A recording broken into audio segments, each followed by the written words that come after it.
দেখ নদীর পানি কত দ্রুত বাড়ছে। আমার তো খুব ভয় করছে, এভাবে পানি বাড়লে পুরো গ্রাম ডুবে যাবে। শুধু রাস্তা না, ওই বাড়িগুলোর নিচেও পানি ঢুকে গেছে। মানুষগুলো তাহলে কোথায় যাবে?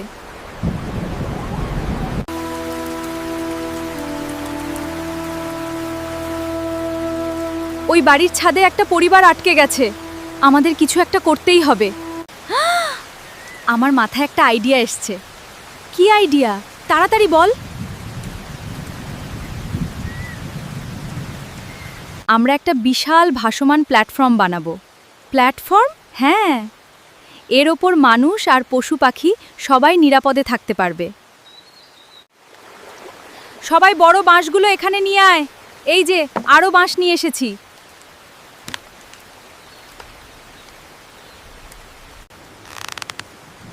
গিটগুলো শক্ত করে বাঁধতে হবে। পানি যতই ধাক্কা দিক যেন খুলে না যায়। নিচে ড্রামগুলো সমান দূরত্বে লাগাতে হবে, একটাও ফুটো থাকা চলবে না।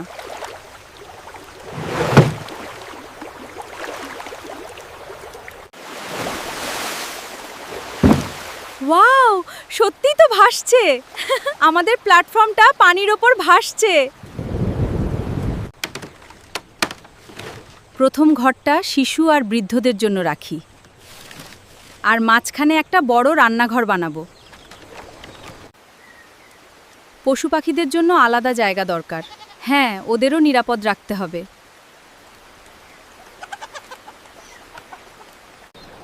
চারপাশে রেলিং না দিলে বিপদ হবে। বাচ্চারা যেন পানিতে পড়তে না পারে। বৃষ্টি শুরু হয়ে গেছে, তাড়াতাড়ি ছাদ লাগাতে হবে।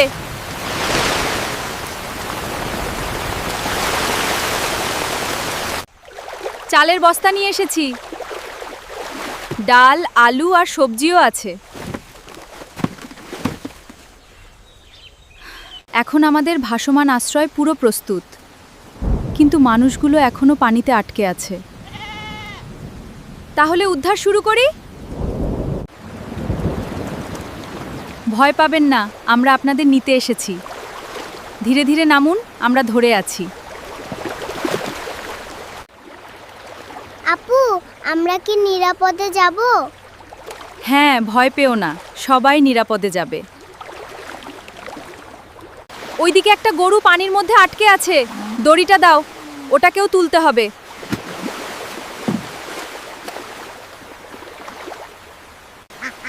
হাঁসগুলোও পানিতে আটকে আছে, একটাকেও বাদ দেওয়া যাবে না।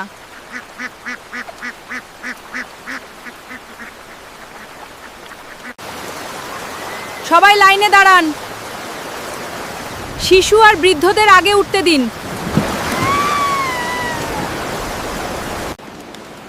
এত মানুষ উঠে এসেছে, এখন সবার জন্য রান্না করতে হবে।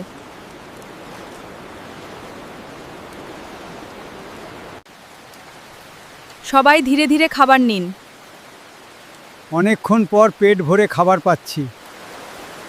তোমাদের এই উপকার আমরা কোনোদিন ভুলব না। আমাদের ধন্যবাদ দিতে হবে না, আপনারা নিরাপদ আছেন, এটাই আমাদের আনন্দ। গরুগুলোর খাবার দেওয়া হয়েছে? হ্যাঁ, সবাই এখন নিরাপদ। দেখ, পানি আর বাড়ছে না। সত্যি, মনে হচ্ছে পানি ধীরে ধীরে কমছে। আজ আমরা বুঝলাম, 5 জন মিলে চাইলে অনেক বড় কাজ করা যায়। আর শুধু মানুষ নয়, একটা প্রাণীকেও বিপদে ফেলে রাখা যাবে না। বন্ধুরা, গল্পটা ভালো লাগলে একটা লাইক করে দিও। এমন আরও নতুন গল্প পেতে আমাদের চ্যানেলটা সাবস্ক্রাইব করে পাশে থেকো। আবার দেখা হবে নতুন গল্পে।